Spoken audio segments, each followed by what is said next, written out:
आज सीबीएसई कक्षा 12वीं परीक्षा हेतु हिंदी ऐच्छिक विषय अंतरा भाग 2 गद्य खंड में से पाठ संबदिया का हम लोग अध्ययन करने जा रहे हैं। इसे स्वर दिया है डॉक्टर गजानंद आर्य ने। लेखक का नाम है फणीश्वर नाथ रेणु।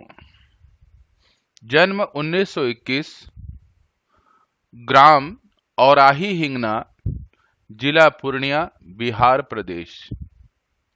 मृत्यु 1977 में उनकी हुई।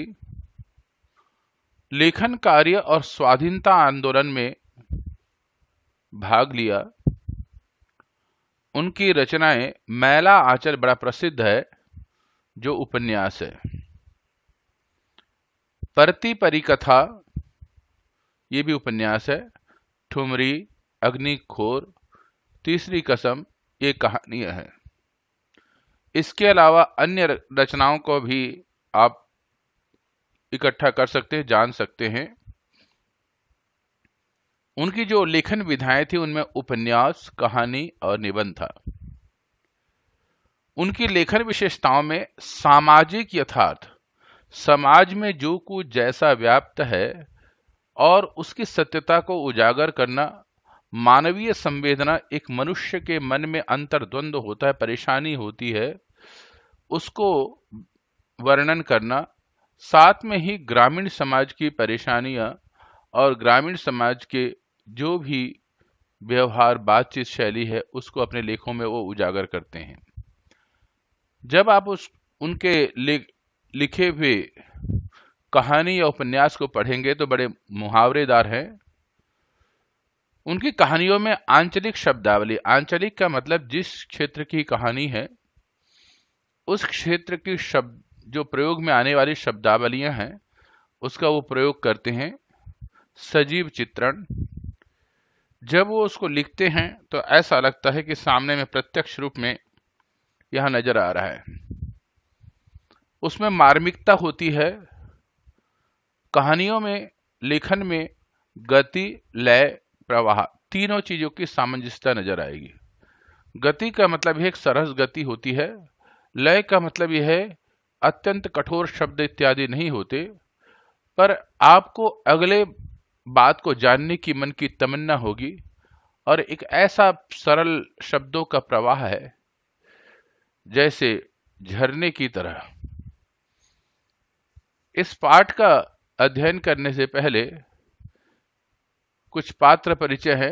बड़ी बहुरिया, हरगोविंद जो कि संबदिया का काम कर रहा है, मोदियाइन, इनके विषय में अभी अध्ययन करने जा रहे हैं।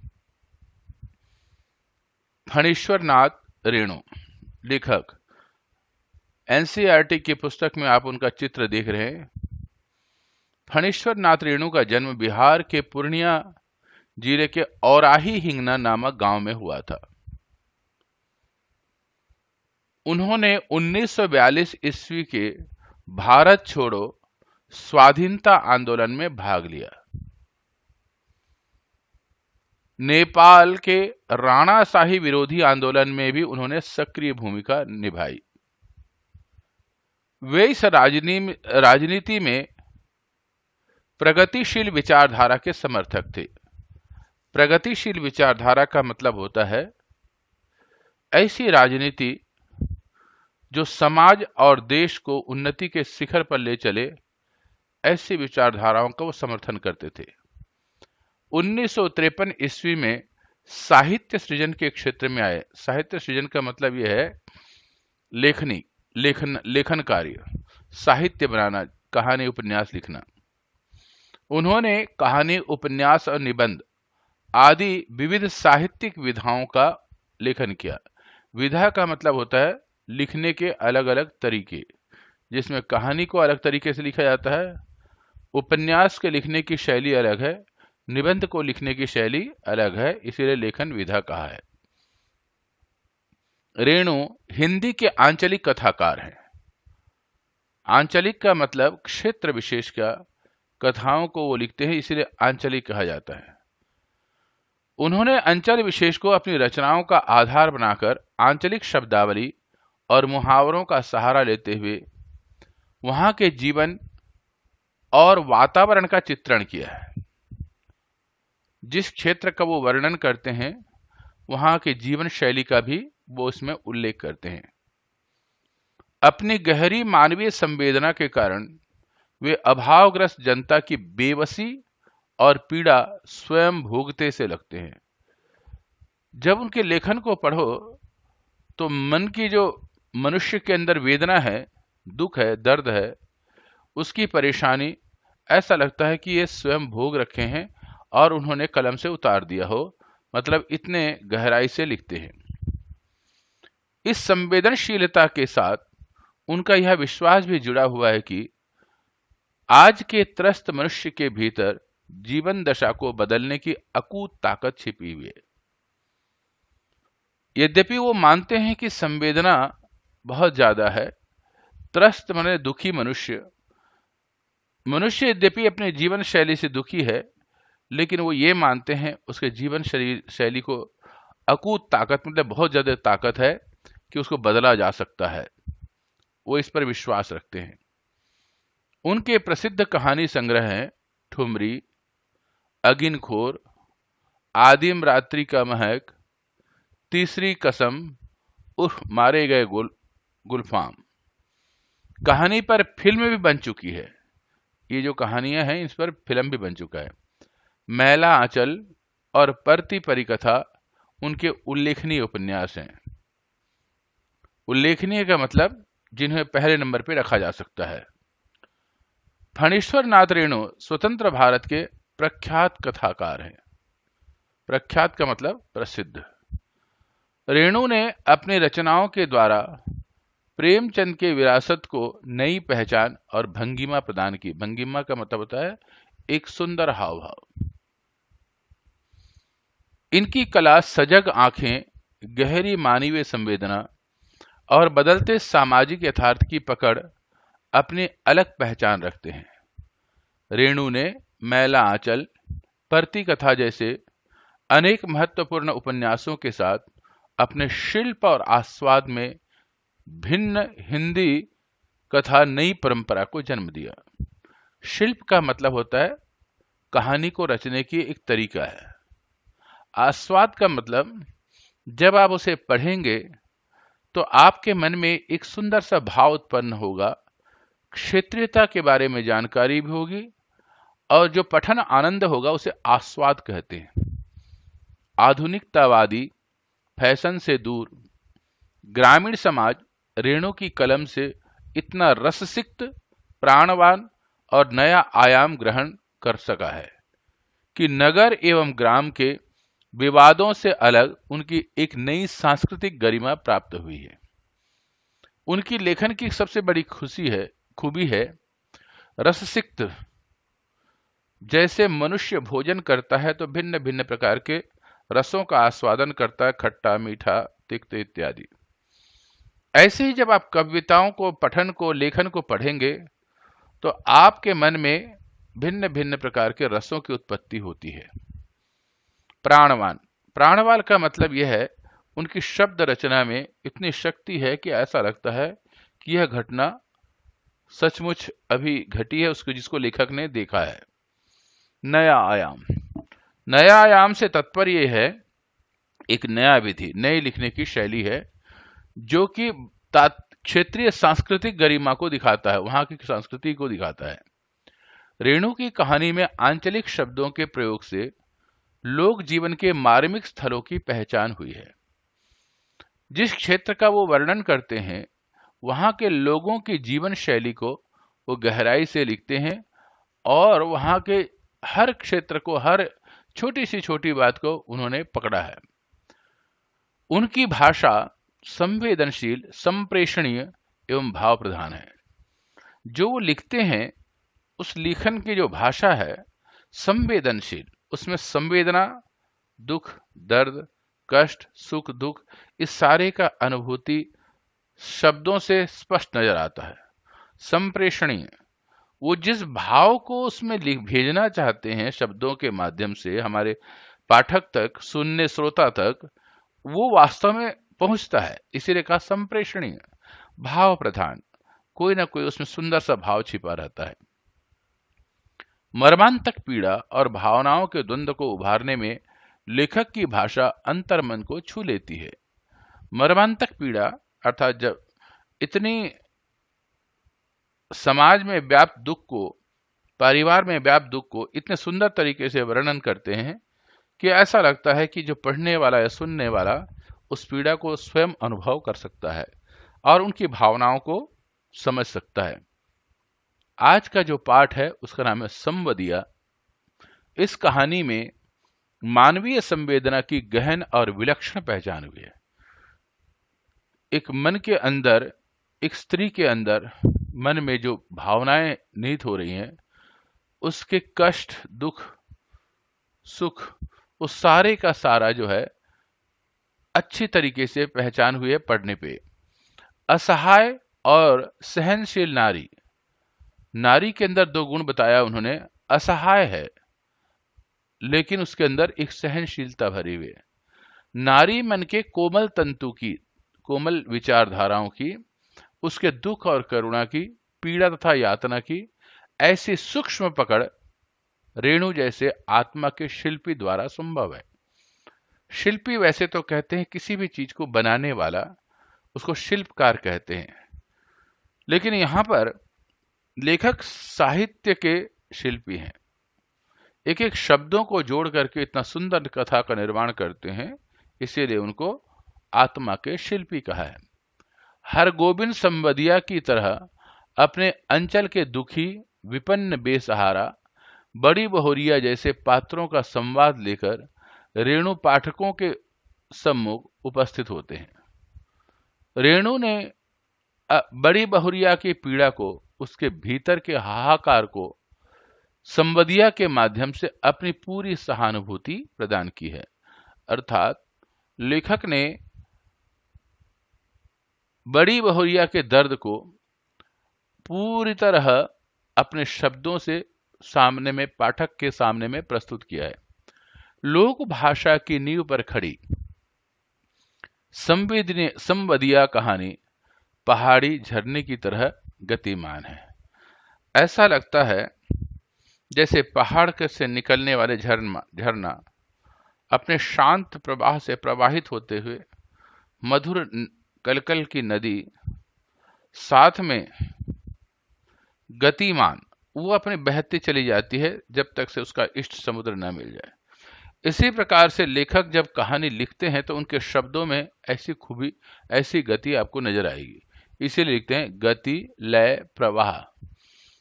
कविता और साहित्य में इन तीनों का होना बहुत आवश्यक है।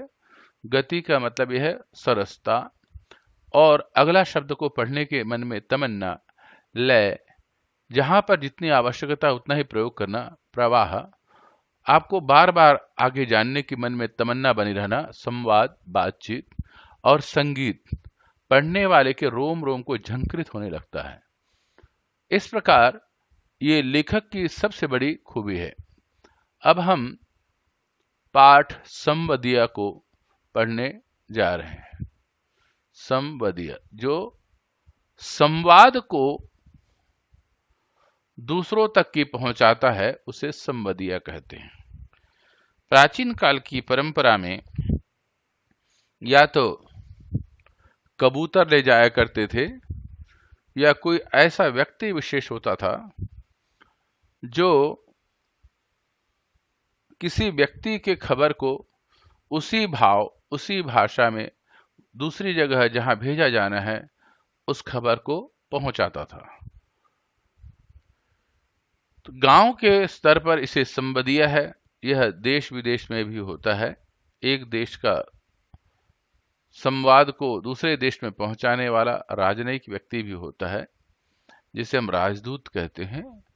लेकिन यहाँ संवदिया वो है, एक गांव में दूसरे गांव को, एक व्यक्ति से दूसरे व्यक्ति तक की बात को उसी भाषा, उसी भाव में जैसा उसने बताया है वैसे ही पहुंचाए, उसमें कोई मेल जोल ना करे, ऐसे व्यक्ति को संवदिया कहते हैं। तो ये हरगोबिंद है, जो संवदिया है, आप उसको चित्र में देख रहे हैं, ये हर गोबिंद को अचरज हुआ, तो आज भी किसी को संवदिया की जरूरत पड़ सकती है इस जमाने में, जबकि गांव गांव में डाकघर खुल गए हैं।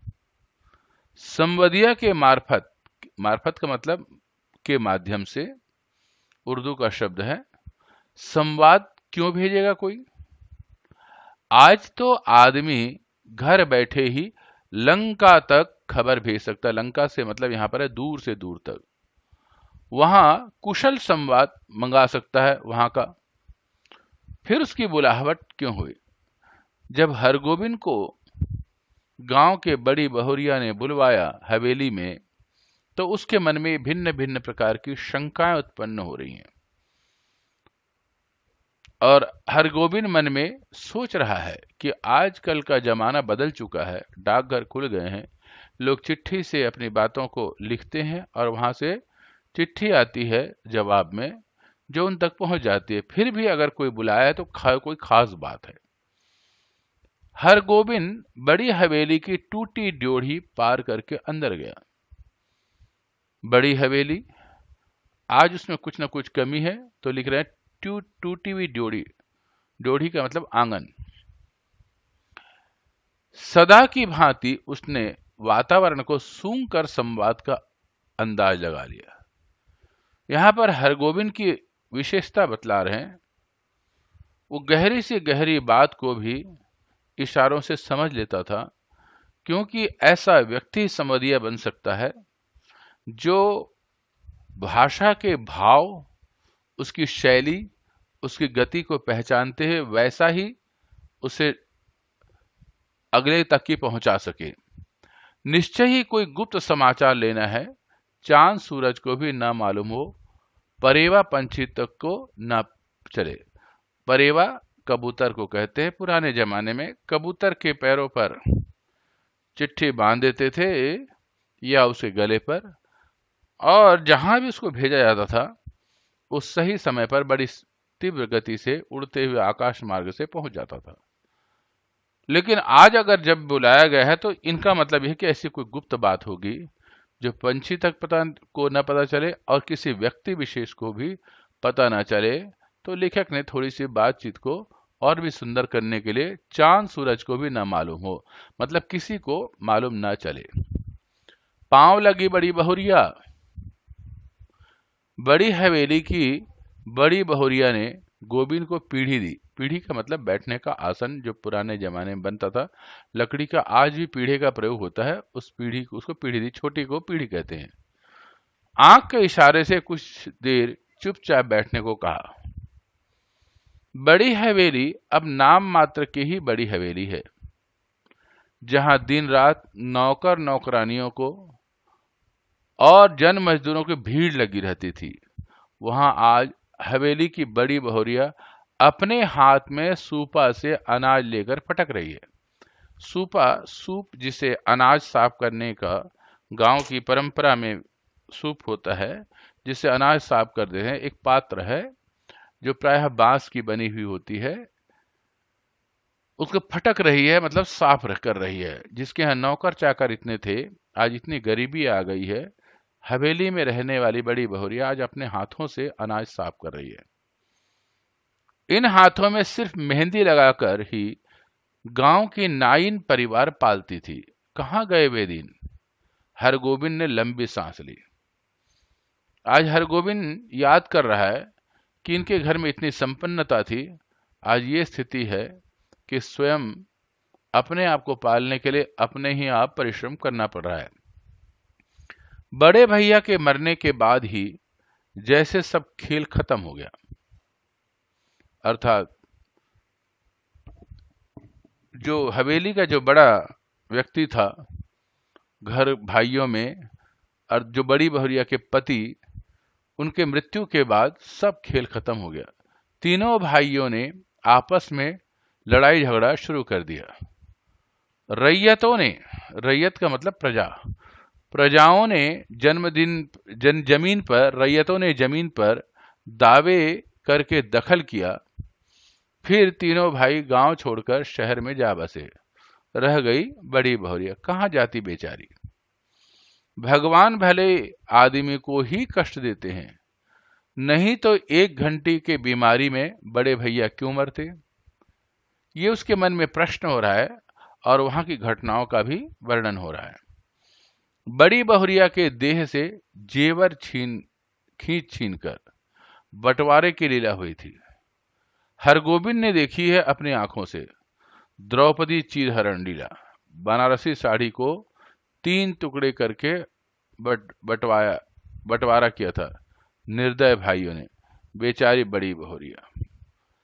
तो हरगोविंद ने देखा था कि उनके जो 3 भाई हैं जो शहर में रहते थे और बड़ी बहुरिया के बीच में सब बंटवारा हो गया था।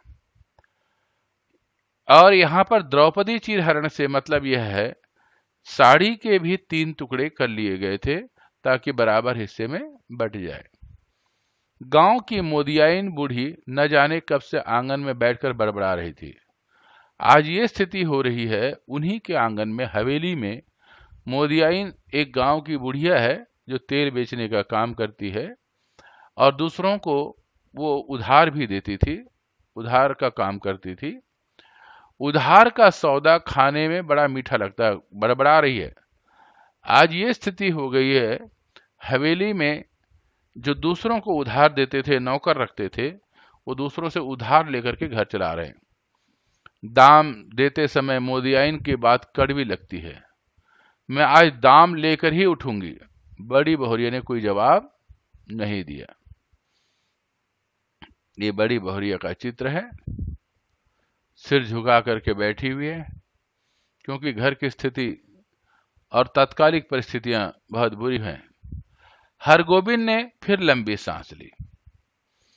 जब तक यह मोदियाइन आंगन से नहीं टलती, बड़ी बहुरिया हरगोविंद से कुछ नहीं बोलेगी। वह अब चुप नहीं रह सका। मोदियाइन काकी, बाकी बकाया वसूलने का यह काबुली कायदा तो तुमने खूब सीखा है। काबुल से जो लोग बेचने आते थे कपड़े या सूखे मेवे, और उनका एक तरीका होता है बेचने का। जब बेचते हैं तो बड़े प्यार से उधार भी दे देते हैं, लेकिन जब वो अपने पैसा वसूल करते हैं तो थोड़ा सा गर्म होकर के, अर्थात जोर जबरदस्ती भी कर लेते हैं। तो यहाँ पर हरगोविंद ने मोदियाइन को भी इसी भाषा में बात की और उसको कहा कि तुमने ये तरीका समझ लिया है। काबुली कायदा सुनते ही मोदियाइन तमक कर खड़ी हो गई। चुप रह, मुंह झौसे, निमोछिए। इस बात को सुनकर के, काबुली कायदा बात को सुनकर के मोदियाइन थोड़ी सी गुस्से में आ गई और अपने लौकिक जो शब्द है, लोक भाषा के जो शब्द हैं, उनके माध्यम से उसे चुप रहने को कहा। क्या करूं काकी, भगवान ने मूछ दाढ़ी दी ही नहीं, न काबुली आगा साहब की तरह गुलजार दाढ़ी। यहां पर काबुली आगा साहब एक व्यक्ति हैं जो वहां पर उस गांव में अपना सामान बेचते थे। उनको कह करके कह रहे हैं कि उनकी तरह मुझे दाढ़ी मूछ नहीं दी, नहीं तो मैं भी उन्हीं की तरह भाषा में बात करता। अर्थात कहीं ना कहीं उसका उपहास भी किया जा रहा है मोदियाइन का। फिर काबुली का नाम लिया तो जीभ पकड़कर खींच लूंगी। हरगोविंद ने जीभ बाहर निकालकर दिखलाई, अर्थात खींच ले। 5 साल पहले गुल मोहम्मद आगा उधार कपड़ा लगाने के लिए गांव में आता था और मोदियाइन के औसारे पर, औसारे का मतलब घर के आंगन के बाहर एक बैठने की व्यवस्था होती है गांव में, उस जगह को औसारे कहते हैं। एक खुला आंगन टाइप का दुकान लगाकर बैठता था। आगा कपड़े देते समय बहुत मीठा बोलता और वसूली के समय जोर जुल्म से 1 का 2 वसूलता। जोर जुल्म जबरदस्ती तरीके से, थोड़ा कठोर होकर के। इसी को यहां पर काबुली कायदा कहा गया है, जो इसकी परंपरा है। एक बार कई उधार लेने वालों ने मिलकर काबुली की ऐसे मरम्मत कर दी कि फिर लौटकर गांव में नहीं आया। लेकिन इसके बाद भी दुखनी मोदियाइन लाल मोदियाइन हो गई। इतना सुनने के बावजूद भी थोड़ा गुस्से में आ गई। काबुल क्या, काबुली क्या, काबुली बादाम के नाम से भी चिढ़ने लगी। काबुली बादाम, जो काबुल क्षेत्र से एक विशेष बादाम आता है जिसको काबुल के लोग बेचने आते हैं, उसे काबुली बादाम कहते हैं। लेकिन यहाँ काबुली बादाम तो अच्छा शब्द है, फिर भी लेकिन काबुली शब्द लगने की वजह से वो मोदियाइन चिढ़ने लगी थी इस शब्द से। गांव के नाचने वालों ने नाच में काबुली का स्वांग भी किया था। स्वांग का मतलब नृत्य, नाटक, जो गांव में लोगों का मनोरंजन करने के लिए किया जाता है। आमतौर से गा गा करके अपने भावों की अभिव्यक्ति करते हैं, उसे स्वांग कहा जाता है। तुम हमारा मुल्क जाएगा मोदियाइन, काबुली बादाम पिस्ता अखरोट खिलाएगा। यहाँ पर तुम हमारे देश में आओगे तो हम तुम्हें काबुल का बादाम पिस्ता अखरोट खिलाएंगे। ये काबुली वाला की भाषा में बातचीत को लेखक ने वैसे ही लिखा जैसे वो लोग बोलते हैं। इससे स्पष्ट है कि लेखक ने लोक भाषा को भी पूर्ण महत्व दिया है। मोदियाइन बड़बड़ाती, गाली देती भी चली गई तो बड़ी बहुरिया ने हरगोविंद से कहा, हरगोविंद भाई, तुमको एक संवाद ले जाना है आज ही। बोलो, जाओगे ना? कहाँ? मेरी माँ के पास। हरगोविंद बड़ी बहुरिया की छलछलाई आंखों में डूब गया। कहिए क्या संवाद है? जब ऐसे संवाद भेजने के बारे में बात आई तो उनकी आंखों में एक दर्द नजर आया और हरगोविंद ने उसे समझ लिया। बोला, क्या? बोलिए, क्या संवाद है? संवाद सुनाते समय बड़ी बहुरिया सिसकने लगी। हरगोविंद की आंखें भी भर आई। बड़ी हवेली की लक्ष्मी को पहली बार इस तरह सिसकते देखा हरगोविंद ने। वह बोला, बड़ी बहुरिया, दिल को कड़ा कीजिए। और कितना कड़ा करूं दिल? मां से कहना मैं भाई भाभीियों की नौकरी करके पेट पाल लूंगी, बच्चों की जूठन खाकर एक कोने में पड़ी रहूंगी, लेकिन यहां अब नहीं रहूंगी। कहना, यदि मां मुझे यहां से नहीं ले जाएगी तो मैं किसी दिन गले में घड़ा बांधकर पोखरे में डूब मरूंगी। पोखरे का मतलब था तालाब। बथुआ साग खाकर कब तक जीऊं? किस लिए, किसके लिए? ये इस पूरे पैराग्राफ में आप देखते हैं बड़ी बहुरिया का पीड़ा, दर्द छलक छलक करके उभरता है। और बथुआ एक प्रकार के साग होता है जो आमतौर से खेतों में बिना उगाए भी हो जाता है, थोड़े से परिश्रम से हो जाता है। आमतौर से ज्यादातर इसको गरीब लोग भी खाते हैं, या फिर इसका मुख्य उद्देश्य यह है कि बथुआ साग खाकर कब तक जीऊं, मतलब सामान्य से सामान्य चीज खा करके सिर्फ जीने के लिए खा रही हूं, तो ये जीना भी किसके लिए? अब तो मैं अकेली हूं। अकेलापन का पीड़ा यहाँ पर नजर आता है।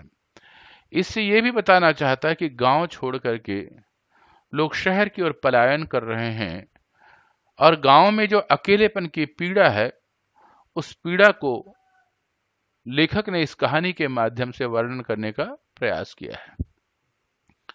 हरगोविंद का रोम रोम कलपने लगा, दुखी होने लग गया पीड़ा से।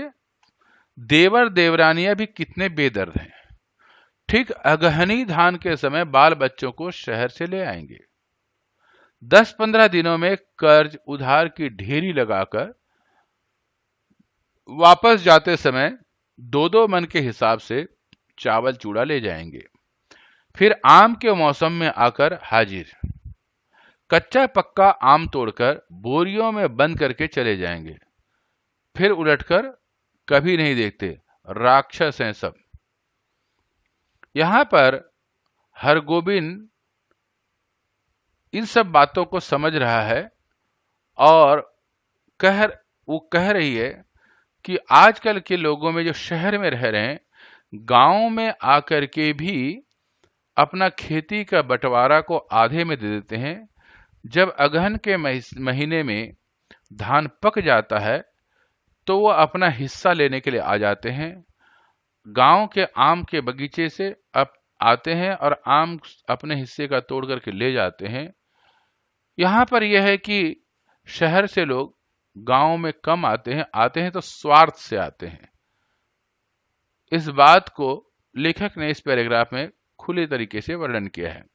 बड़ी बहुरिया आंचल के खूंट से, आंचल के खूंट से का मतलब जो साड़ी पहनती है उसके किनारे से बांध करके रुपए रखते हैं गांव की औरतें, उसके विषय में वर्णन किया है। आंचल के खूंट से 5 रुपए का एक गंदा नोट निकाल कर बोली, पूरा राह खर्च भी नहीं जुटा सकी, आने का खर्च मांग से मांग लेना, उम्मीद है भैया तुम्हारे साथ ही आवेंगे। हरगोविंद बोला, बड़ी बहुरिया राह खर्च देने की जरूरत नहीं, मैं इंतजाम कर लूंगा। तुम कहां से इंतजाम करोगे? मैं आज 10 बजे गाड़ी से ही चला जा रहा हूं। बड़ी बहुरिया के हाथ में नोट लेकर चुपचाप भाव शून्य दृष्टि से हरगोविंद को देखती रही। हरगोविंद हवेली से बाहर आ गया। उसने सुना बड़ी बहुरिया कह रही थी, मैं तुम्हारी राह देख रही हूं संवदिया, अर्थात संदेशवाहक। यहां पर बड़ी बहुरिया कहती है कि मैं आपकी वापसी की प्रतीक्षा कर रही हूं। हरगोविंद संवदिया, संवाद पहुंचाने का काम सभी करते हैं। यहां पर संवदिया के विषय में लोगों की क्या मान्यताएं हैं, इसके ऊपर लेखक ने इस पूरे पैराग्राफ में लिखा है। संवाद पहुंचाने का काम सभी कर सकते हैं। आदमी भगवान के घर से संवदिया बनकर आता है। संवाद के प्रत्येक शब्द को याद रखना, जिस सुर और स्वर से संवाद सुनाया गया है ठीक उसी ढंग से जाकर के सुनाना सहज काम नहीं है। गांव के लोगों की गलत धारणा है कि निठल्ला, कामचोर और पेटू आदमी ही संवदिया का काम करता है, न आगे नाथ न पीछे पगहा। ये लोकोक्ति है जिसका आगे पीछे कोई नहीं। बिना मजूरी लिए ही जो गांव गांव संवाद पहुंचाए उसको और क्या कहेंगे। औरतों का गुलाम जरा सी मीठी बोली सुनकर ही नशे में आ जाए, ऐसे मर्द को भी भला मर्द कहेंगे। किंतु गांव में ऐसा कौन है जिसके घर की मां बहू बेटी का संवाद हरगोविंद ने नहीं पहुंचाया, लेकिन ऐसा संवाद पहली बार ले जा रहा है वह। यहां पर संवदिया की सबसे बड़ी खूबी यही होती है, जिस पीड़ा से, जिस दुख से, जिस खुशी से जो बात दूसरी जगह पहुंचाना है, ये हर कोई व्यक्ति नहीं कर सकता। इसीलिए कह रहा है कि वो भगवान के घर से, अर्थात उसके अंदर ये कला स्वाभाविक कला होती है और ये कला सब में नहीं होती। ठीक है, लोगों की नजरों में मैं निठल्ला, कामचोर और पेटू कहला सकता हूं, लेकिन ये कला कला होती है। आज उसको ऐसा दुख हो रहा है कि अपने गांव की बात दूसरे गांव में जाकर के खोला जा रहा है। तो आज हरगोविंद के मन की पीड़ा जाग रही कि मेरे गांव के लोग दुखी हैं और मेरे गांव की एक लक्ष्मी रूपी जो बहू, जिसकी गांव उसका सम्मान देता है, आज वो दुख और वेदना से मेरे को बाहर भेज रही है। तो इसका मतलब कहीं ना कहीं गांव का सम्मान को ठेस पहुंच रहा है, ऐसा हरगोविंद का मानना है। गाड़ी पर सवार होते ही हरगोविंद को पुराने दिनों और संवादों की याद आने लगी, अर्थात इससे पहले भी वो संवाद ले जाता रहा है, वो सारी बातें याद है, लेकिन इस प्रकार का करुणा से भरा हुआ संवाद को, दुख से भरा हुआ संवाद को वो भूल नहीं पा रहा है। मन ही मन उसको वेदना पूर्वक समझने की कोशिश कर रहा है। एक करुण गीत की भूली हुई कड़ी जो फिर कानों के पास गूंजने लगी। ये पुरानी का गीत है जो संवदिया के ऊपर है, उसको गुनगुनाने लगा। पैया पड़ूं दाढ़ी धरूं, हमारो संवाद ले ले जाहू रे, संवदिया या। ये पुरानी संगीत है उसको मन मन में गुनगुना रहा है, जो कि संवदिया पर आधारित है। बड़ी बहुरिया के संवाद का प्रत्येक शब्द उसके मन में कांटे की तरह चुभ रहा है। किसके भरोसे यहां रहूंगी? एक नौकर था, वह भी कल भाग गया। गाय खूंटे से बंधी भूखी प्यासी हिकर रही है। हिकर रही का मतलब रंभा रही है, चिल्ला रही है। मैं किसके लिए इतना दुख झेलूं? ये सारी बातें बड़ी बहुरिया ने संवदिया के पास बताया था। जो ऐसे कष्ट है जिसे किसी के आगे नहीं बताना चाहिए, आज बड़ी बहुरिया के मन में इतनी वेदना है, उसे संवदिया के सामने में शब्दों से बता दी, अपने मन के भाव को प्रकट कर दी। तो हरगोविंद को ये पीड़ा कहीं ना कहीं उसके अंतरात्मा में झिंझोड़ रहा है और उसे दुख उत्पन्न हो रहा है। हरगोविंद ने अपने पास बैठे हुए एक यात्री से पूछा, क्यों भाई साहब, थाना बिम्बपुर की में डाक गाड़ी रुकती है या नहीं? यात्री ने मानो कुड़ करके कहा, थोड़ा सा उसकी तरफ ईर्ष्या भरे शब्दों में कहा, थाना बिम्बपुर में सभी गाड़ियां रुकती हैं। हरगोविंद ने भांप लिया, समझ लिया यह आदमी चिड़चिड़े स्वभाव का है, इससे कोई बातचीत नहीं जमेगी। फिर वही बड़ी बहुरिया के संवाद को मन मन दोहराने लगा, लेकिन संवाद सुनाते समय वह अपने कलेजे को कैसे संभालेगा, दिल को कैसे संभालेगा? बड़ी बहुरिया संवाद कहते कहते समय जहां रोई है वहां पर भी रोएगा। कटिहार जंक्शन पहुंचने पर उसने देखा 15-20 साल में बहुत कुछ बदल गया है। इसका मतलब यह है 15-20 साल तक कि पहले उस क्षेत्र में गया है, लेकिन तब ये भारत में तरक्की हुई रेलवे क्षेत्र में या ग्रामीण क्षेत्रों में भी तरक्की हुई है, इस बात को इस पैराग्राफ से बताया जा रहा है। अब स्टेशन में उतरकर किसी से पूछने की कोई जरूरत नहीं। गाड़ी पहुंची और तुरंत भोंपे से आवाज अपने आप निकलने लगी। भोंपे का मतलब यह है माइक से, जहां पर जगह जगह रेलवे स्टेशनों में लगा होता है, ताकि यात्रियों को जो सूचना दी जाती है वो सूचना अब किसी से पूछने की जरूरत नहीं है। हर आदमी को बैठे एक व्यक्ति सारे को बताता फिरता है, समझाता है कि क्या होता है। थाना बिम्बपुर, खगड़िया और बरौनी जाने वाले यात्री 3 नंबर प्लेटफार्म पे चले जाएं, गाड़ी लगी हुई है। इस प्रकार का अनाउंसमेंट हो रहा था। हरगोविंद प्रसन्न हुआ। कटिहार पहुंचने के बाद भी मालूम होता है कि सचमुच सुराज हुआ है। सुराज का मतलब अच्छा राज्य, मतलब देश तरक्की पे है। ग्रामीण क्षेत्र की तरक्की के विषय में या रेलवे क्षेत्र की तरक्की के विषय में यहाँ पर लेखक ने इन सब बातों से बताया है कि हमारा देश तरक्की के पथ पर अग्रसर हो रहा है। इसके पहले कटिहार पहुंचकर किस गाड़ी में चढ़ें और किधर जाएं, इस पूछताछ में कितनी बार गाड़ी छूट गई, क्योंकि गाड़ी बदलना पड़ता था वहां से। गाड़ी बदलने के बाद फिर बड़ी बहुरिया का करुण मुखड़ा उसकी आंखों के सामने में उभर गया। हरगोविंद भाई, मां से कहना, भगवान ने आंखें फेर ली, लेकिन मेरी मां तो है, किस लिए, किसके लिए? मैं बथुआ साग खाकर कब तक जीऊं? ये उसकी पीड़ा जो बड़ी बहुरिया ने हरगोविंद के सामने में शब्दों से प्रकट किया था, वो आज हरगोविंद के मन को बार बार प्रताड़ित कर रहा है, परेशान कर रहा है। थाना बिम्बपुर स्टेशन पर गाड़ी पहुंची तो हरगोविंद का जी भारी हो गया। इसके पहले भी कई भला बुरा संवाद लेकर इस गांव में आया है। कभी ऐसा नहीं हुआ उसके पैर गांव की ओर बढ़ नहीं रहे थे।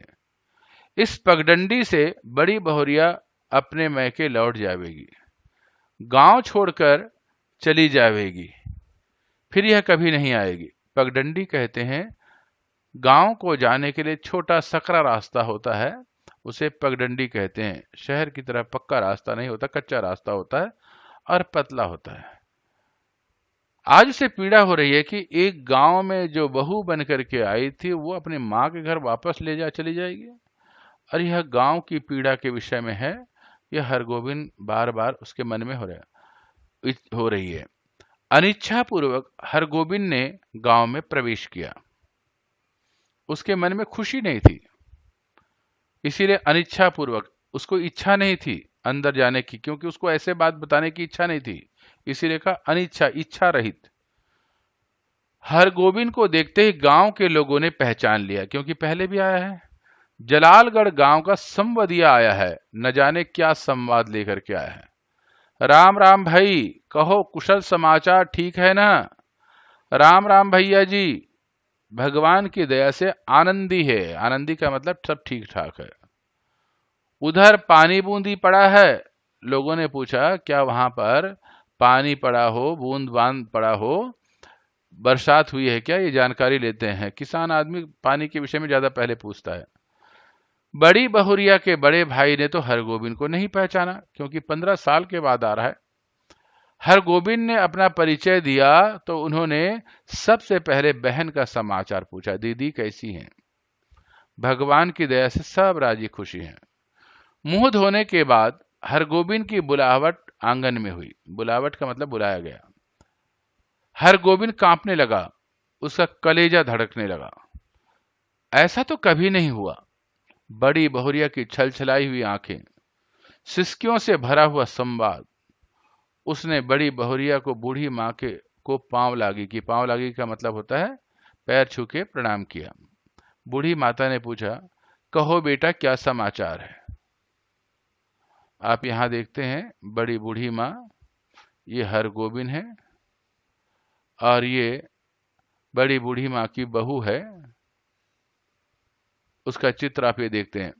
माए जी, आपके आशीर्वाद से सब ठीक है। माए जी का मतलब माता जी, लोक भाषा का शब्द है। कोई संवाद, कोई बातचीत है? संवाद जी, संवाद तो कोई नहीं। यहां पर मन में उसने शंका उत्पन्न किया कि मैं बताऊं या ना बताऊं। मैं कल सिरसिया गांव आया था तो सोचा कि एक बार चलकर आप लोगों के दर्शन कर दूं। यहां पर वो अपने अंदर की बात छिपा लिया और बात बदल दिया। बूढ़ी माता हरगोविंद की बात सुनकर कुछ उदास सी हो गई, क्योंकि माँ का दिल है, वो जानती है कि उसकी बेटी अकेली है, और माँ और बेटी का मन तो बहुत ही करीब होता है, और कहीं ना कहीं वो उससे संवाद जान करके मुख से सुनना चाहती थी। तो तुम कुछ संवाद लेकर नहीं आए हो? जी नहीं, कोई संवाद नहीं। ऐसे बड़ी बहुरिया ने कहा है कि यदि छुट्टी हुई तो दशहरा के समय गंगा जी के मेले में आकर माँ से भेंट मुलाकात कर जाऊंगी। बूढ़ी माता चुप रही। हरगोविंद बोला, छुट्टी कैसे मिले? सारी गृहस्थी बड़ी बहुरिया के ऊपर ही है। बूढ़ी माता बोली, मैं तो बबुआ से कह रही थी, बबुआ का मतलब बेटा, जाकर दीदी को लिवा लाओ, यहीं रहेगी। अब वहां अब क्या रह गया है? जमींदार तो सब चली ही गई। तीनों देवर अब शहर में जाकर बस गए। कोई खोज खबर भी नहीं लेती, मेरी बेटी अकेली। नहीं माई जी, जमींदार जमीन जायदाद अभी भी कुछ कम नहीं, जो है वो बहुत है। टूट भी गई है तो आखिर बड़ी हवेली ही, सवांग नहीं। मतलब यह है कि वहां का जो क्षेत्र है बड़ी हवेली का, जरूर थोड़ा बहुत टूट गया है, लेकिन उसका अस्तित्व बरकरार है। यह सब ठीक है, मगर बड़ी बहुरिया का तो सारा गांव ही परिवार है। हमारे गांव की लक्ष्मी है बड़ी बहुरिया। गांव की लक्ष्मी गांव को छोड़कर शहर कैसे जाएगी? यो देवर लोग हर बार आकर ले जाने की जिद भी करते हैं। यहां पर पूरी तरह संवदिया, जिसका उद्देश्य होता है बात को न बदलना, जैसा कि वैसा सुनाना, पर आज गांव की बात को, गांव के सम्मान को, गांव की इज्जत को, गांव में ही रहना चाहिए, इस पीड़ा से उसने बात को बदल दिया। आज उसने अपने कर्तव्य और अपने आचरण को भी अपने क्षेत्र, अपने गांव के सम्मान के लिए बदल दिया। बूढ़ी माता ने अपने हाथ हरगोविंद को जलपान ला कर दिया। जलपान नाश्ता। पहले थोड़ा जलपान कर लो बबुआ। जलपान करते समय हरगोविंद को लगा बड़ी बहुरिया दालान पर बैठी उसकी राह देख रही है, भूखी प्यासी। आज यहाँ जलपान तो कर रहा है पर हरगोविंद का मन जो है वहीं लगा हुआ है। वो वहां पर आंगन में बैठ करके, दालान आंगन में बैठ करके, घर के आंगन में वो इंतजार करेगी। रात में भोजन करते समय भी बड़ी बहुरिया मानो सामने आकर बैठ गई। कर्ज उधार अब कोई देते नहीं।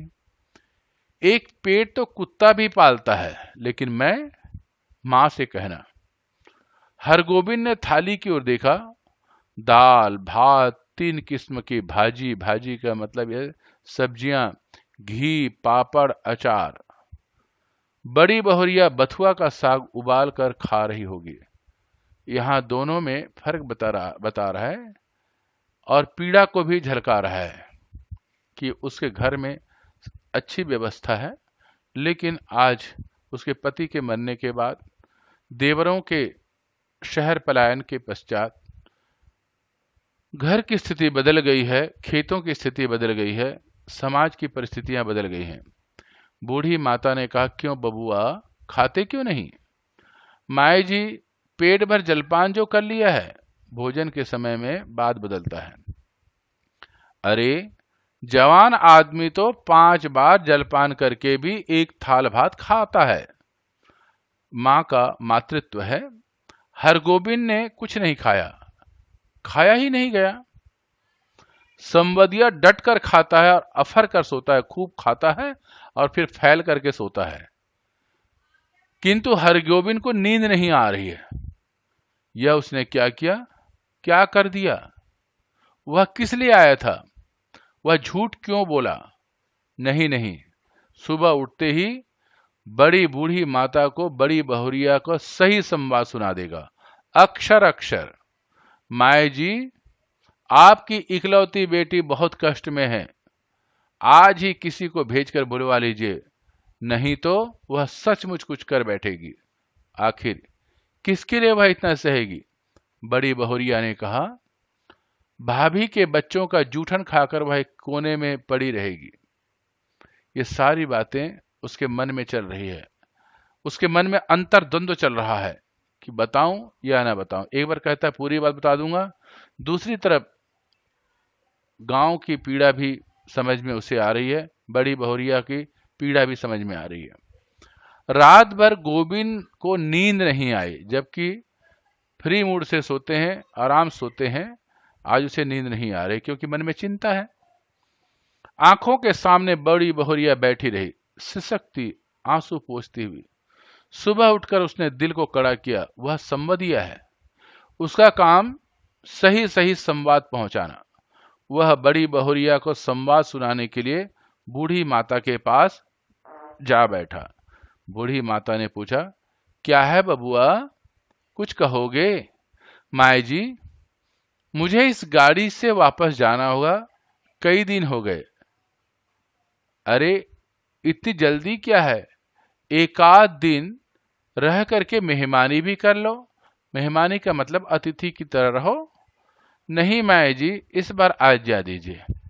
दशहरा में मैं भी बड़ी बहुरिया के साथ आऊंगा, तब डट कर 15 दिनों तक की मेहमानी करूंगा, वहां पर अतिथि की तरह रहूंगा। बूढ़ी माता बोली, ऐसी जल्दी थी तो आई ही क्यों? सोचा था बिटिया के लिए दही चूड़ा भेजूंगी, सो दही तो नहीं हो सकेगा आज। थोड़ा चूड़ा है, बासमती धन का, लेते जाओ। बासमती एक प्रकार का खुशबूदार धान होता है, जिसके चावल से चूड़ा बनाते हैं तो उस चूड़ा में बड़ा स्वाद आता है, खुशबू भी आती है। उत्तम किस्म का धान होता है। चूड़ा की पोटली बगल में लेकर हरगोविंद आंगन से निकला तो बड़ी बहुरिया के बड़े भाई ने पूछा, क्यों भाई, राह खर्च तो है, रास्ते का खर्च तो है? हरगोविंद बोला, भैया जी, आपकी दुआ से किसी बात की कमी नहीं। स्टेशन पर पहुंचकर हरगोविंद ने हिसाब किया। उसके पास जितने पैसे हैं उससे कटिहार तक टिकट ही खरीद सकेगा, और यदि चवन्नी नकली साबित हुई तो सैमापुर तक ही, बिना टिकट के एक स्टेशन भी नहीं जा सकेगा। डर के मारे उसकी देह का आधा खून सूख गया। ये वहां का वातावरण है, डिब्बे के अंतर का। यहाँ पर एनसीईआरटी की पुस्तक में दिखाने की कोशिश किया गया है। ये सारे लोग किस प्रकार से बैठे आनंद लेते हैं। एक सूरदास आता है, जो लोग ट्रेन में यात्रा किए हैं उन्होंने देखा होगा कि सूरदास अपना भजन गाता है, निर्गुण भक्ति के गाने गाता है, जो जिससे लोगों को मन में शांति मिलती है। फलस्वरूप उसे कुछ मिल जाता है, प्राप्ति हो जाती भिक्षा की। गाड़ी में बैठते ही उसकी हालत अजीब हो गई। वह कहाँ आया था, क्या करके जा रहा है, बड़ी बहुरिया को क्या जवाब देगा। यदि गाड़ी में निर्गुण गाने वाला सूरदास नहीं आता, निर्गुण का मतलब ऐसा भजन जो कबीरदास जी के हैं। दो प्रकार की भक्ति होती है, एक निर्गुण एक सगुण। सामने में चित्र या फोटो या मूर्ति देख करके जो उपासना की जाती है उसे सगुण कहा जाता है। और ऐसे परमात्मा जो निराकार हो, जिसकी आकार नहीं हो, शक्ति रूप है, प्रकाश रूप है, जो आंखों से दिखाई नहीं दे सकता, उसके संगीत को जो गाता है उसे निर्गुण कहते हैं। सूरदास नहीं आता तो न जाने उसकी क्या हालत होती। उससे निर्गुण भजन से कहीं मन को शांति मिलती है। सूरदास के गीतों को सुनकर उसका जी स्थिर हुआ, थोड़ा सा उसको शांति मिली कि आहो रामा, नहीं हरा के सुख सपन भयो अब, देश पिया को डोलिया चली, भाई रो मती यह कर्म की गति। यहां पर एक भाव को लेखक ने लिखा हुआ है। दुनिया में लोग आते हैं और फिर एक समय आता है अपने पिया अपना भगवान के पास चला, आत्मा परमात्मा के पास जाता है, लेकिन लोग रोते हैं अपने कर्म को, पर यह कहते हैं यह कर्म की गति है, इसमें रोने की जरूरत नहीं है, ये कर्म के भिन्न भिन्न खेल हैं। इससे हर गोविंद को समझ में आता है ये भगवान का दिया हुआ समय है, कर्म की गति है, समय को पहचाने और उसके हिसाब से अपने जीवन को ढालें। सूरदास चला गया तो उसके मन में बैठी हुई बड़ी बहुरिया फिर रोने लगी। किसके लिए इतना दुख सहूं, उसका मन में अभी भी वेदना है। 5 बजे भोर में वह कटिहार स्टेशन पहुंचा। भोपे से आवाज आ रही थी, बैरगादी, कुसियार और जलालगढ़ जाने वाले यात्री 1 नंबर स्टेट प्लेटफार्म पर चले जाएं। लेखक ने यहां पर रेलवे स्टेशन का चित्र का वर्णन किया है। इसी को कहते हैं बिंब विधान। अर्थात जब आप इसको पढ़ रहे हैं तो आपके मन में रेलवे स्टेशन की एक चित्र नजर आ जाता है, इसको बिंब विधान कहा जाता है। हरगोविंद को जलालगढ़ जाना है, किंतु वह 1 नंबर प्लेटफार्म में कैसे जाएगा। उसके पास तो कटिहार तक ही टिकट है, पैसे थे नहीं। जलालगढ़ 20 कोस, बड़ी बहुरिया राह देख रही होगी। 20 कोस की मंजिल भी कोई दूर मंजिल है, वह पैदल ही चले। उसके अंदर एक आत्मविश्वास पैदा हुआ। हरगोविंद महावीर विक्रम बजरंगी का नाम लेकर पैदल ही चल पड़ा। महावीर विक्रम बजरंगी हनुमान जी का नाम है। 10 कोस तक वह मानो बाई के झोंके पर रहा, बाई के हवा के। ऐसा लग रहा था कि धड़ाधड़ चले जा रहा है और हवा के झोंकों से बात कर रहा है। कस्बा शहर पहुंचकर उसका पेट भर पानी भी पिया। पोटली में नाक लगाकर उसने सूंघा, आहा, बासमती धान का चूड़ा है, मां की सौगात बेटी के लिए नहीं, वह इससे एक मुट्ठी भी नहीं खा सकेगा। किंतु वह क्या जवाब देगा बड़ी बहुरिया को। इतना दूर चलने के बाद उसे प्यास भी लगी, भूख भी लगी, सामने में बासमती का चूड़ा भी है। एक बार मन हुआ कि खा लूं, लेकिन उसे याद आया कि नहीं, वो तो माँ का भेंट है, माँ का सौगात है अपनी बेटी के लिए। उसके थकावट से उसके पैर लड़खड़ाए। अभी वह कुछ नहीं सोचेगा, सिर्फ चलना है, जल्दी पहुंचना है गांव। बड़ी बहुरिया की डबडबाई हुई आंखें उसको गांव की ओर खींच रही थी। मैं बैठी राह ताकती रहूंगी। 15 कोस। मां से कहना अब नहीं रहूंगी। 16, 17, 18। अब धीरे धीरे वह करीब 18 कोस तक के चल चुका है, लेकिन उसे थकावट इतनी हो गई है कि लेखक आगे वर्णन करता है कि क्या स्थिति है। जलालगढ़ स्टेशन का सिग्नल दिखाई पड़ता है। गांव का ताड़ सिर ऊंचा करके उसकी चाल को देख रहा है। वहां पर जो पेड़ है देख रहा है कि मतलब गांव दिख गया। उसी के ताड़ के नीचे वह बड़ी हवेली के दालान पर चुपचाप टकटकी लगाकर राह देख रही है बड़ी बहुरिया, भूखी प्यासी। हमरो संवाद ले जाहू रे संबदिया आया, वही पुरानी संगीत को उसके मन में याद आता है। लेकिन यह कहां चला आया हरगोविंद? यह कौन गांव है? पहली सांझ में अमावस्या के अंधकार। उसके आंखों के आगे में थकावट से, भूख से, प्यास से अंधकार छा गया। इतना दूर लंबा जो चला था, तो देखो उसके चक्कर आ रहा है तो उसे क्या सूझ रहा है। लेखक ने बड़े सुंदर तरीके से यहां वर्णन किया है। किस राह से वह किधर जा रहा है? नदी है? कहां से आ गई नदी? नदी नहीं, खेत है। ये झोपड़े हैं, ये हाथियों का झुंड। ताड़ का पेड़ किधर गया? वह राह भूल कर भी न जाने कहां भटक गया। इस गांव में आदमी नहीं रहते क्या? कहीं कोई रोशनी नहीं, किससे पूछे? कहां वह रोशनी है या आंखें? वह खड़ा है या चल रहा है? यह गाड़ी में है या धरती पर? ये सारी बातें लेखक ने इतने सुंदर तरीके से, हरगोविंद जब को चक्कर आ रहा है, बस चले जा रहा है, चले जा रहा है, कहां जा रहा है उसे सूझ नहीं रहा है। बस उसके अंतर मन में जो बातें चल रही उसको लिख रहे हैं, और बस वो चले जा रहा है। उसकी कहीं ना कहीं उसका अंतर मन उसको उसके ध्येय तक पहुंचाएगा और उसके घर तक पहुंचाएगा, बड़ी हवेली तक पहुंचाएगा। लेकिन उसकी आंखों के सामने में चक्कर है और वो चले जा रहा है। हरगोविंद भाई आ गए। बड़ी बहुरिया की बोली या कटिहार स्टेशन का भोंपा लग रहा था। बोल रहा है, हरगोविंद भाई क्या हुआ तुमको? बड़ी बहुरिया। हरगोविंद ने हाथ से टटोल करके देखा, वह बिछावन पर लेटा है। सामने बैठी छाया को छूकर बोला, बड़ी बहुरिया। हरगोविंद भाई अब जी कैसा है? लो एक घूंट दूध और पी लो, मुंह खोलो। हाँ पी जाओ, पियो। यहां पर बड़ी बहुरिया वो बेहोश हो गया था, चलने की थकावट से गिर गया था। थोड़ा विश्राम करा करके उसकी थकावट को दूर करने के लिए, भूख प्यास को दूर करने के लिए थोड़ा दूध दे रही है पीने के लिए, ताकि उसमें शक्ति आए। हरगोविंद होश में आया, बड़ी बहुरिया का पैर पकड़ लिया। बड़ी बहुरिया, मुझे माफ करो, मैं तुम्हारा संवाद नहीं कह सका।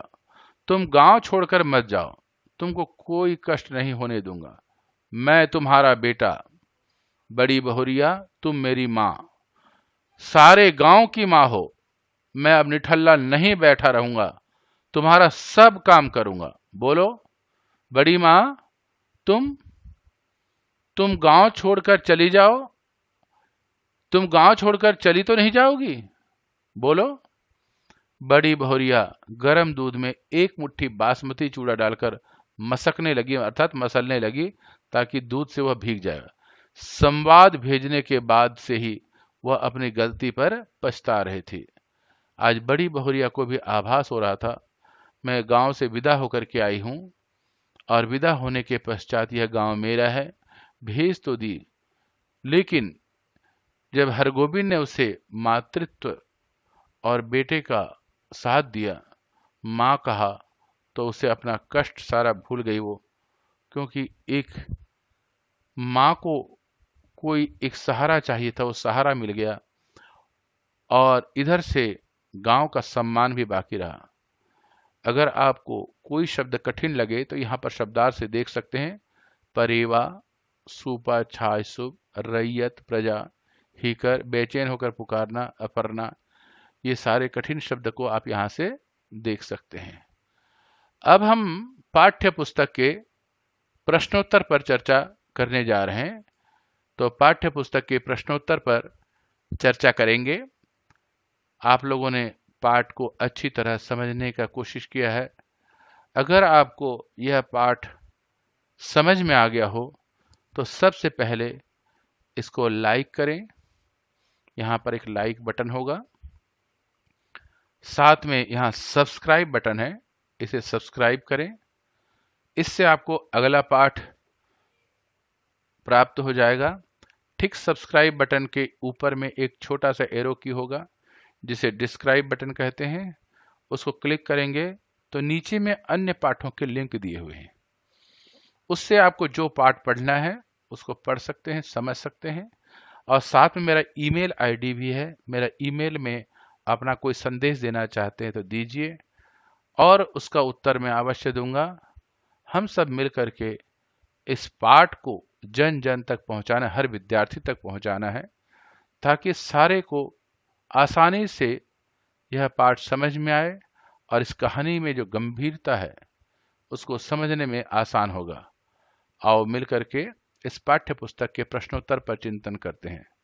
प्रश्न नंबर 1, संवदिया की क्या विशेषताएं हैं और गांव वालों के मन में संवदिया की क्या क्या अवधारणाएं हैं? उत्तर, संवदिया की विशेषताएं इस प्रकार है। दिए गए संवाद को जैसे है वैसा ही बोलना पड़ता है। संवाद के साथ भावों को भी वैसे का वैसा बताना पड़ता है।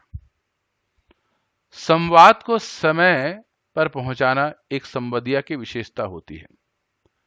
संवदिया को भावनाओं में नहीं बहना चाहिए, उसे संवाद को भावनाओं से अलग रखना चाहिए। उसे मार्ग का ज्ञान नहीं होना ही चाहिए,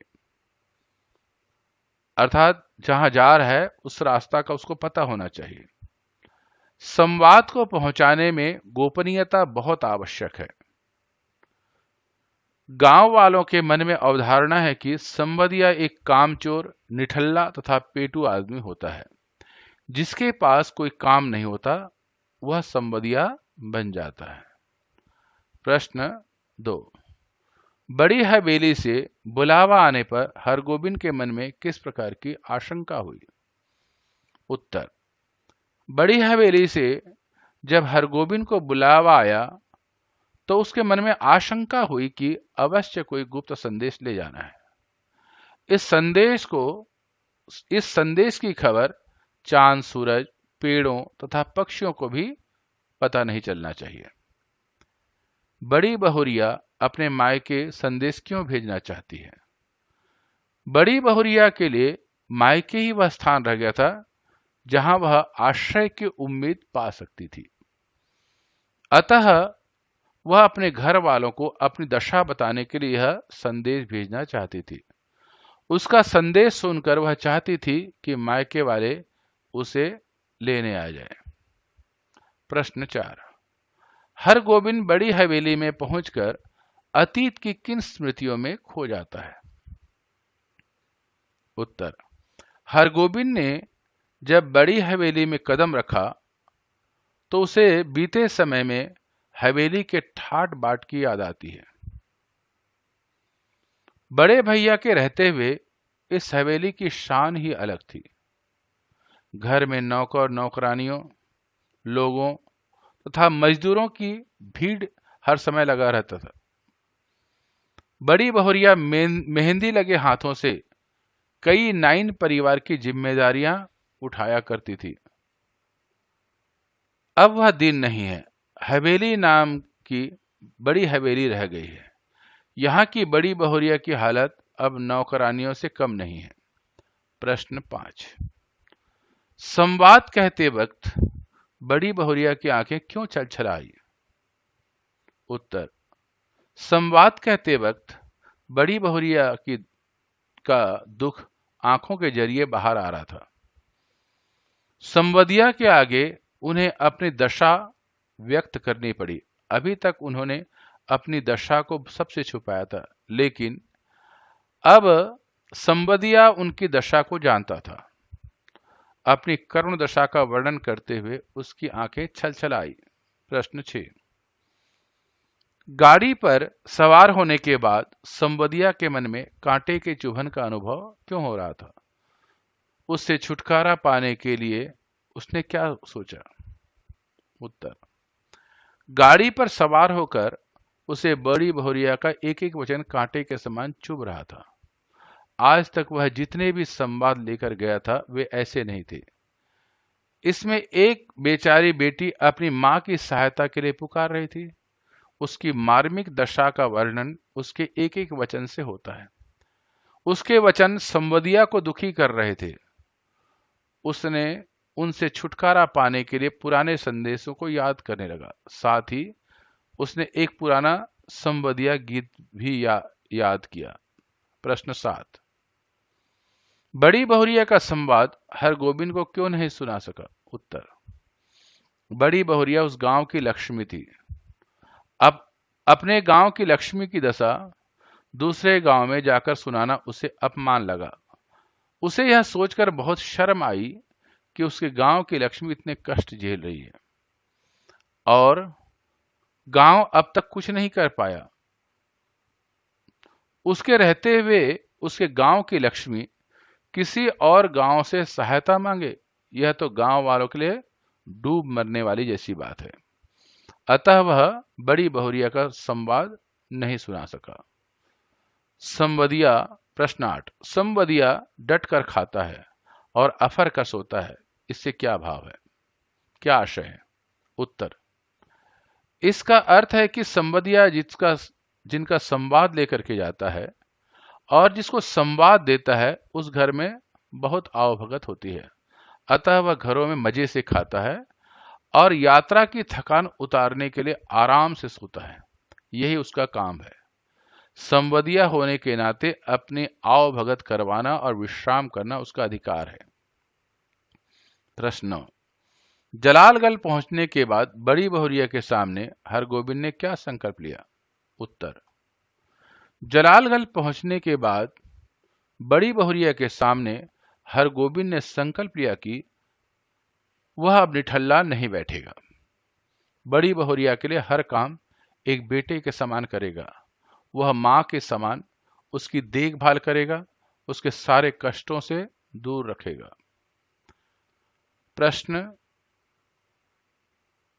ये भाषा ज्ञान, इन शब्दों का अर्थ समझिए। काबुली कायदा, रोम रोम कलपने लगा, अगहनी धान। उत्तर, काबुली कायदा, इसका अर्थ है काबुल से आए व्यक्ति के द्वारा बनाए हुए नियम कानून। हरगोविंद के गांव में काबुल से एक व्यक्ति उधार कपड़ा देने आता था। जब वह उधार कपड़ा देता था तो बड़ी विनम्रता से बात करता था, लेकिन जब उधार वापस मांगता तो जुल्म की हद को पार कर देता था। इसलिए यह कहावत बन गई, काबुली कायदा, रोम रोम कलपने लगा। इसका अर्थ है कि किसी बात से परेशान होकर रोम रोम दुख से परेशान होने लगा। अगहनी धान, अगहन के मास में होने वाले धान को अगहनी धान कहा जाता है।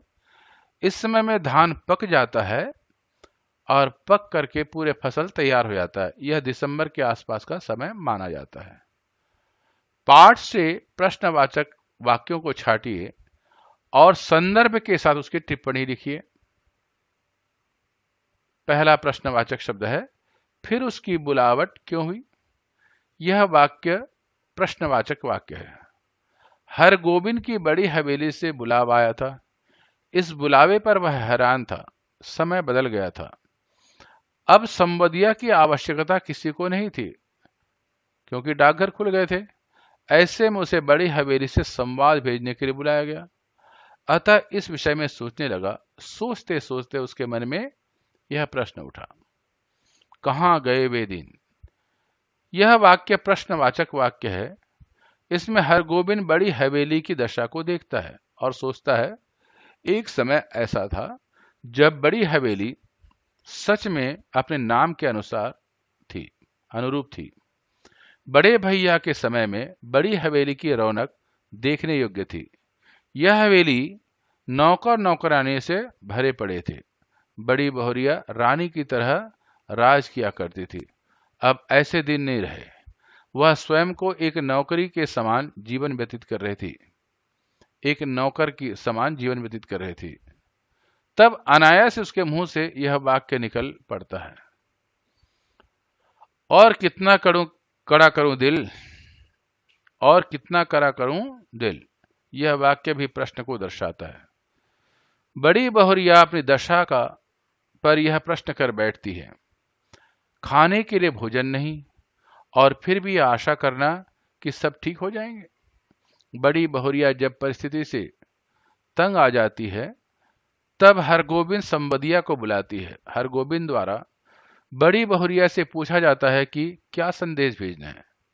वह उसे बताता चाहती है, मगर बताने से पहले वो रो पड़ती है।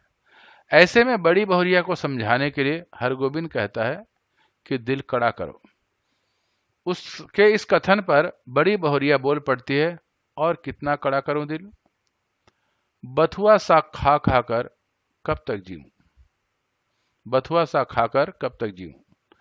यह प्रश्न भी बड़ी बहुरिया करती है। वह इसी आशा में जी रहे कि दिन सुधरेंगे। जैसे जैसे समय बीत रहा है, दशा खराब होती जा रही। वह बथुआ का साग ही बड़ी बहुरिया को खाना पड़ रहा है। तब वह कह उठती है कि मैं बथुआ साग कर कब तक जीऊं, किसके भरोसे यहां रहूं। यह प्रश्न भी बड़ी बहुरिया स्वयं से करती है। वह जानती है कि उसके पति के बाद अब यहां उसका कुछ नहीं, कोई नहीं रह गया। अतः किसी से यह आशा करना कि उसे कुछ समझे गलत होगा। इन पंक्तियों की व्याख्या कीजिए। बड़ी हवेली अब नाम मात्र की बड़ी हवेली है। हरगोविंद ने देखी अपनी आंखों से द्रौपदी की चीरहरण लीला। बथुआ साग खाकर कब तक जीऊं, किस मुंह से ऐसा संवाद सुनाएगा। उत्तर, प्रस्तुत पंक्ति में हरगोविंद बड़ी हवेली की तुलना उसके बीते समय से करता है, जब इस हवेली के ठाठ बाट ही कुछ थे। एक समय था जब बड़ी हवेली का गांव में दबदबा हुआ करता था, उसकी पहचान थी। बड़े भैया के मरने के बाद सब ठाठ बाट चला गया। बाकी 3 भाइयों ने हवेली का बंटवारा कर दिया। अब यहां कोई नहीं रहता। अब यह नाम मात्र की हवेली रह गई। अब इसकी पहले वाली पहचान नहीं रही। ख, प्रस्तुत पंक्ति में हरगोविंद उस समय का वर्णन करता है जब हवेली की रानी बड़ी बहुरिया की साड़ी तक उसके 3 देवरों ने 3 टुकड़े करके बांट लिए थे। बड़ी बहुरिया के पहने हुए गहने तक नोचकर आपस में बांट लिए थे। हरगोविंद ने बड़ी बहुरिया के साथ वह अन्याय होते देखा था। उस अन्याय को दर्शाने के लिए हरगोविंद ने उसकी तुलना द्रौपदी के चीरहरण लीला से की है। बड़ी बहुरिया के साथ जो किया गया था वह द्रौपदी के चीरहरण से कम भयानक नहीं था।